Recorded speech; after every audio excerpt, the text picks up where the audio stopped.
कहानी पतझड़ में मधुमास। तुम बिल्कुल भी नहीं बदले अंशुल, तुम भी कहाँ बदली हर्षिता, आज भी वैसी ही हो जैसी 15 साल पहले थी।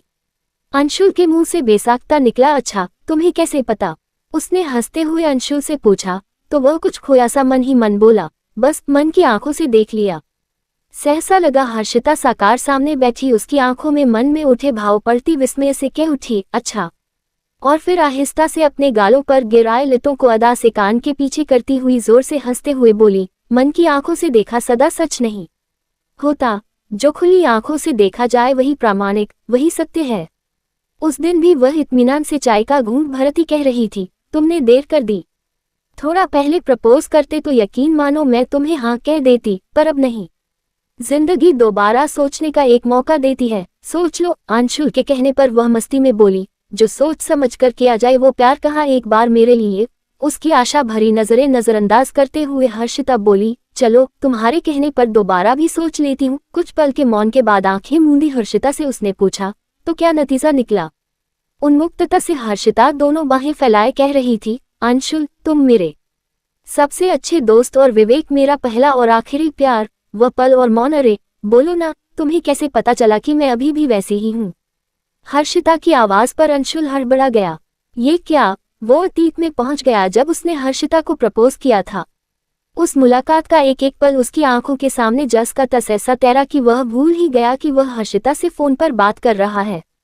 अंशुल हड़बड़ा कर बोला, तुम्हारी प्रोफाइल फोटो देखकर अंदाजा लगाया, तुम फोटो में तो बिल्कुल पहले जैसी लग रही हो, कहीं कोई परिवर्तन नहीं नजर आता। सच में ऐसा है या कोई पुरानी फोटो है? अंशुल की बात पर हर्षिता हंसते हुए बोली, ये जानने के लिए तो तुम्हें घर आना पड़ेगा। वैसे विवेक कहते हैं कि मैं बिल्कुल पहले जैसी हूँ, अब बाकियों का मुझे नहीं पता।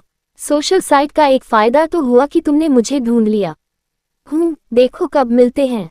अंशुल की प्रतिक्रिया पर हर्षिता उत्साहित हो बोली, इसी वीकेंड आ जाओ। तुम चंडीगढ़ में हो, मुझे पता ही नहीं था। कसौली बहुत सुंदर जगह है, तुम्हें अच्छा लगेगा। रखती हूँ phone, okay bye. Phone cut चुका था, पर हर्षिता की अनुभूति अभी भी 15 साल पहले जैसी थी, मानो अभी ही उसने कहा हो, अंशुल, विवेक और मैं करीब 2 साल पहले मिले थे। एक बार में प्यार हो ऐसी कोई अनुभूति नहीं थी। फिर लगा हम दोनों के बीच प्लेटोनिक लव है, पर धीरे धीरे मैंने उसके अंदर के पौरुष और कोमल मन को जाना और बस प्यार हो गया। मेरे मन में तुम्हारी जगह एक दोस्त से बढ़कर कुछ नहीं। उस वक्त कहे शब्द आज भी नश्तर की तरह चुभते हैं। कहीं न कहीं ये टीस उठी जाती है कि वो होती तो कैसा होता, पर वो कैसे होती? एक तरफ विवेक था तो दूसरी तरफ सुकन्या थी। वो अलग बात है कि हर्षिता के लिए विवेक ही सब कुछ था, जबकि वो सुकन्या से अच्छा विकल्प हर्षिता में देख रहा था। हर्षिता का फोन क्या आया, बीता समय आंखों के सामने ही तैर गया। नई नौकरी की नई उड़ान थी, इसके लिए कोई लड़की बताओ। ये शब्द हर मिलने जुलने वालों के मुंह से निकलते। उन्हीं दिनों चचेरे भाई की शादी में दूर की रिश्तेदार की बेटी सुकन्या से मुलाकात हुई। रूपसी नहीं तो साधारण भी नहीं थी सुकन्या। शादी के फंक्शन में गोलगप्पे खाती लड़कियों के हाव भाव कैमरे में कैद कर रहा था अंशुल। उसी को लेकर हंसी मजाक चल रहा था। सबसे बुरी तस्वीर सुकन्या की थी, शायद पानी बहुत तीखा था। उसकी वो तस्वीर डिलीट करने की एवज में शादी में उससे खूब काम करवाया अंशुल ने। मसलन, कॉफी बनाकर लाओ, किसी के सिर के नीचे से तकिया निकाल लाओ, मच्छर मारने वाली मशीन का जुगाड़ करो, जब भी बोलूं 1 कप चाय हाजिर इत्यादि। नीरज भैया की जूता चुराए रस्म में जूते की सुरक्षा की। कवायद में जूता सुरक्षित हो पाया या नहीं याद नहीं, हाँ उसका दिल चोरी हो गया। सुकन्या की ओर उसके झुकाव को देख मम्मी ने उससे उसकी रजामंदी पूछी और उसने हाँ कर दी। सुकन्या के माता पिता बेटी के लिए इंजीनियर लड़का पाकर धन्य थे, कहीं कोई रुकावट नहीं थी। सुकन्या ग्रेजुएशन कर ले और तब तक अंशुल भी सेटल हो जाए, ये सोचकर सगाई करके शादी 1.5 साल के लिए टाल दी गई। करीब साल भर बाद उसे अपनी सोच और विचारों में परिवर्तन नजर आया। सुकन्या की कोई प्रोफेशनल डिग्री नहीं थी, करियर को लेकर उसका कोई विजन नहीं था। जहां उसके कलीग्स नौकरी पेशा लड़कियों का चयन कर रहे थे, वहीं सुकन्या को लेकर मन में दुविधा ने जन्म लेना शुरू कर दिया।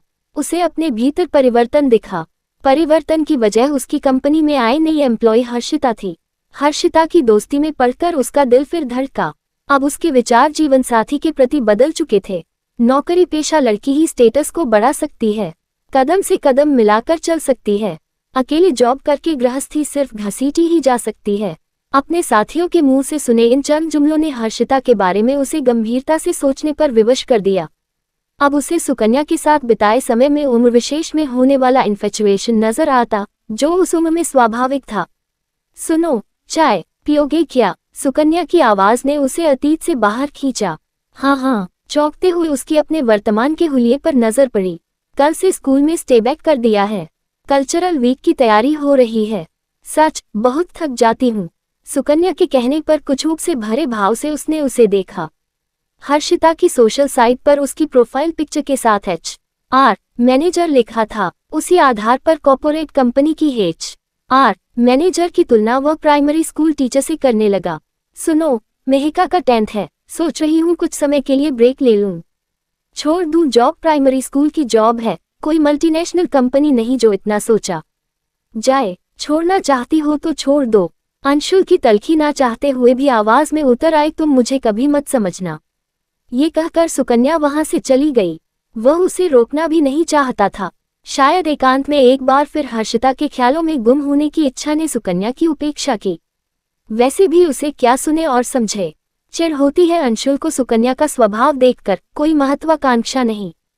उसके ख्याल को मन से निकालकर वह फिर हर्षिता के साथ अतीत में गुम हो गया। बुरा मत मानो अंशुल, पर विवेक मेरा पहला प्यार है, तुम भी तो मेरा पहला प्यार हो। इतना बड़ा झूठ भी वह बोल गया।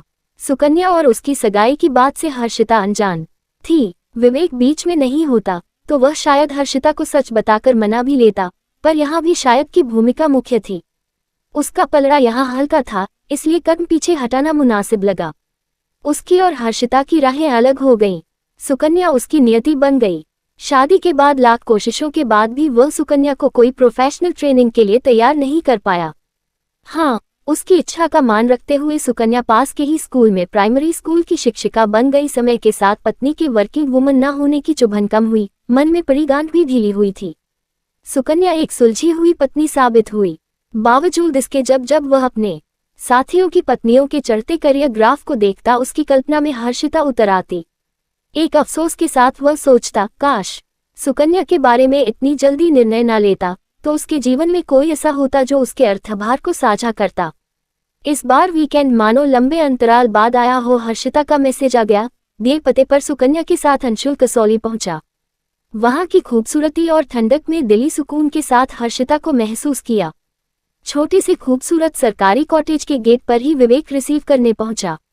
आबनूसी रंग के लगभग गंजे हो चुके अति साधारण व्यक्तित्व और हर्षिता के पहले प्यार से वो पहली बार परिचित हो रहा था। स्वयं के आकर्षक व्यक्तित्व से मिलान किया तो अपने हम को तुष्टि मिली थी। आज धूप अच्छी खिली है, आइए यही बैठते हैं, कहते हुए विवेक उनको लॉन की ओर ले गया। सामने धूप में हर्षिता बैठी हुई थी। जीन्स कुर्ती पहने हर्षिता ने स्कार्फ से सिर और चेहरे को ढक रखा था। आंखों में बड़ा सा सनग्लास लगाए हर्षिता को दूर से देखकर एक बारगी अंशुल का दिल धड़का। हर्षिता चेयर से उठकर आत्मीयता से मिली। आपसी बातचीत और मेहमान नवाजी के बीच अंशुल ने हर्षिता को ध्यान से देखा। कुछ अजीब सी लगी वह। तुम ठीक तो हो ना? बिल्कुल ठीक हूँ, अंशुल के पूछने पर हर्षिता ने मुस्कुराते हुए कहा। उसी समय सुकन्या बोल पड़ी। विवेक जी बता रहे थे कि इन फूलों की देखभाल आप ही करती हैं। आपने लॉन को बहुत मेंटेन किया है।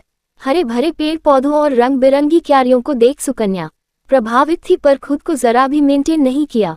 बेसाख्ता अंशुल के मुंह से निकल गया तो सुकन्या असहज हो गई, पर हर्षिता ने मुस्कुराकर कहा, ये बात विवेक के सामने मत कह देना। सबके लिए कॉफी लाते विवेक को आते देख भावुक हुई हर्षिता अब भी बोल रही थी। बहुत भाग्यशाली हूँ मैं जो विवेक जैसे पति मिले। धीरे धीरे ही सही, पर ठीक हो रही हूँ, वरना मुझे कैंसर है इस खबर ने तो तोड़ ही दिया था। पुनर्जीवन दिया है विवेक ने मुझे कैंसर। स्तब्ध अंशुल के मुंह से निकला। अब वह स्कार्फ से ढके और सनग्लास चढ़े चेहरे की सच्चाई को समझ, ओह सारी, बस इतना कह पाया। भौहें और सिर के बाल झड़ गए हैं कीमोथेरेपी से, कहते हुए हर्षिता ने चश्मा हटा दिया। अंशुल विचलित था, पर विवेक बड़े प्यार से उसे कॉफी पकड़ा रहा था। तुमने बताया नहीं, अंशुल अस्फुट शब्दों में बोला। इसमें बताने जैसा क्या है? कैंसर ही तो है, ठीक हो जाएगा। विवेक के विश्वास को देख अंशुल अवाक था। हर्षिता की जिस पुरानी छवि से वो अब तक बंधा रहा उसे यूं तार तार देख उसे दुख हुआ। जानते हो अंशुल, शुरू में कीमोथेरेपी से मेरे झड़े बाल और बदसूरत शक्ल देखकर घर में कोई काम करने नहीं आता। था। उस वक्त विवेक ने सारे काम खुद किए, मुझे संभाला। जो लोग मुझे देख संवेदना प्रकट करें उन्हें तो विवेक पास भी फटकने नहीं देते हैं। हर्षिता के कहते ही अंशुल विस्मय से बोला, ऐसी हालत में तुम काम कर रही हो? तुम्हारे प्रोफाइल में HR मैनेजर लिखा है ना? उसकी दुविधा दूर करते हुए विवेक ने कहा, कुछ समय के लिए इन्होंने विराम लिया है। HR मैनेजर इनका पुराना अपडेट है, उसे बदला नहीं, क्योंकि ठीक होने के बाद वहीं से शुरुआत करनी होगी। हर्षिता को काम छोड़ने पर दुख हुआ होगा। अंशुल के कहने पर विवेक बोला, दुख उन्हें होना चाहिए जो उम्मीद छोड़ देते हैं। वर्तमान से हारकर जॉब करियर, भविष्य की बातें बेमानी हैं। असल जीत तो वर्तमान को जीकर हासिल करनी चाहिए। मुझे गर्व है हर्षिता पर जिसने अपने वर्तमान को जीता। विवेक की बात पर हर्षिता एकटक उसे देखती हुई बोली, तुम हो तो वर्तमान जी पा रही हूँ। एक दूसरे के प्रति इतना विश्वास और आपसी समझ देख अंशुल हैरान था। दोनों यूं एक दूसरे में डूबे बातें कर रहे थे मानो विवेक कहीं का राजकुमार और हर्षिता प्रिंसेस हो। एक दूसरे को शुभकामनाओं के साथ अंशुल और सुकन्या ने विदा ली। रास्ते भर अंशुल सोचता रहा कि हर्षिता का फैसला सही था। प्यार सच्चा था तभी उसे ऐसा जीवन साथी मिला जो इन परिस्थितियों में उसका साथ निभा रहा है। उसे अपना व्यक्तित्व विवेक के सामने बौना लगा। रास्ते में चाय पीने के लिए वह रुके तो अंशुल को उदास देख सुकन्या ने कहा, क्या हुआ, तुम हर्षिता जी की हालत से दुखी हो? अंशुल एक फीकी मुस्कान के साथ मौन था। वह फिर बोली, उनके साथ विवेक जी हैं, देखना वो इन परिस्थितियों से बड़ी जल्दी बाहर आएंगे, वो भी स्वस्थ हर्षिता जी के साथ। मैंने उन्हें ध्यान से देखा है, उनमें गम में भी खुशी तलाशने वाली अद्भुत इच्छा शक्ति है। अपने सद्प्रयासों से हर्षिता जी को वो पतझड़ में भी मधुमास का अनुभव करा देंगे। ऐसे सकारात्मक वातावरण में कोई रोग भला कैसे टिकेगा? कहती हुई सुकन्या कसौली की खूबसूरती में खो गई। सुकन्या की विचाराभिव्यक्ति एक नई सुकन्या से उसका परिचय करा रही थी। विवेक, हर्षिता और सुकन्या परिस्थितियों के विपरीत होने पर भी सुखी थे, क्योंकि इन सब में किसी को कुछ देने के सद्भाव थे। सुख का आकांक्षी होने से पहले उसे भी देना सीखना होगा। उसे भान हुआ, जिस सुकन्या को वह अक्सर अनसुना करता आया, वह सुकन्या दुर्लभ संयोग है जिसकी प्राप्ति उसे किस्मत से हुई है। कुदरती खूबसूरती में डूबी सुकन्या को वह आज सुनना, जानना और समझना चाहता था।